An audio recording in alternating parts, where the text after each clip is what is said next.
Today's Crosswalk Devotional podcast is sponsored by the David Caleb Cook Foundation. If our podcast has been a blessing in your life, would you consider helping us get Bibles to children in Muslim countries? Go to davidcalebcook.org/crosswalk to donate. Your gift will help send God's Word to children around the world. Hey everyone, thanks for joining us for the Crosswalk Devotional podcast. Over the years, our editorial team at Crosswalk.com has written these devotionals, observing truths we see at the intersection of faith and life. We're thrilled to offer them to you now in podcast form. To get all of these episodes straight to your phone each week, just subscribe on iTunes or wherever you get podcasts. To find more devotional content like this, just visit us at Crosswalk.com.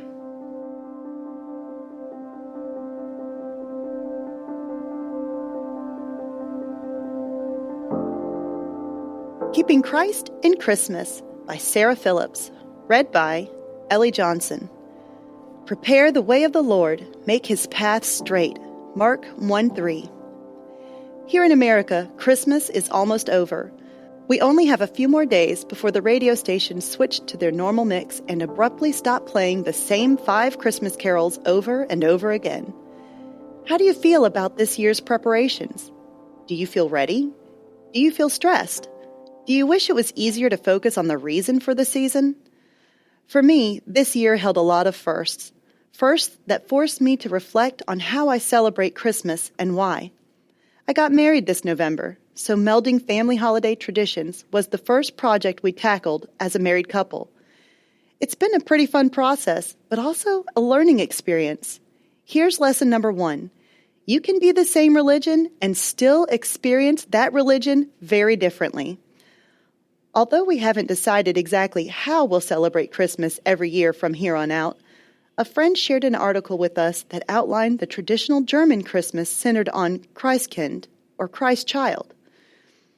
We are definitely considering implementing some of these ideas in the future because it seems to combine the joyful festivities with the sacredness of the season so well.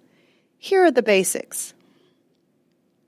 In this tradition, it is not Santa Claus who brings gifts, but the Christkind himself. Now, many families who celebrate Christkind still have a version of jolly old Saint Nick, but he arrives on his official feast day, December 6th, bearing gifts more modest than our American Santa Claus.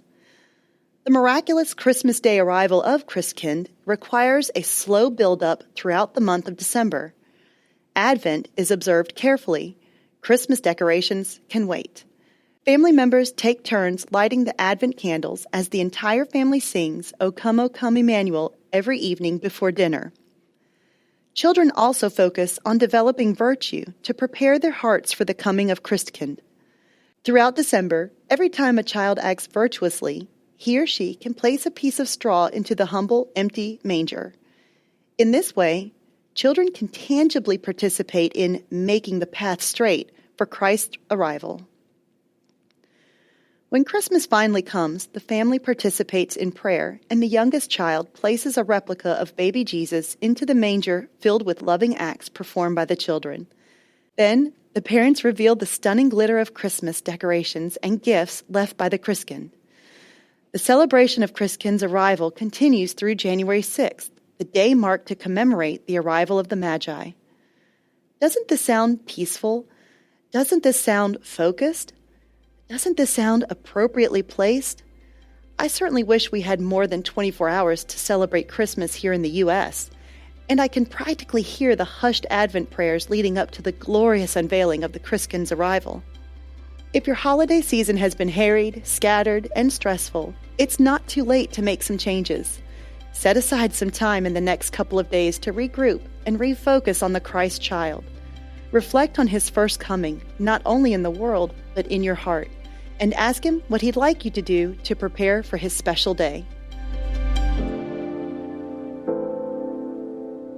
Hey listeners, thanks for joining us for the Crosswalk.com devotional podcast.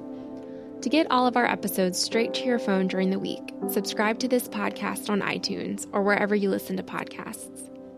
To find more devotional content like this, head over to Crosswalk.com. Did you know that children between the ages of 4 and 14 are 4 times more likely to accept Christ than they will be as adults? And that need to share the gospel and the love of Jesus with precious children is even greater in the Muslim world, where many never hear about Christ's love for them. You can help lead children in Muslim countries to Jesus by sending them a Bible through the David Caleb Cook Foundation. Your gift will send a colorful, comic-style action Bible that connects with kids so they can know the hope of Jesus. So please, give your best gift today at davidcalebcook.org/crosswalk and watch as God transforms these children to transform their world.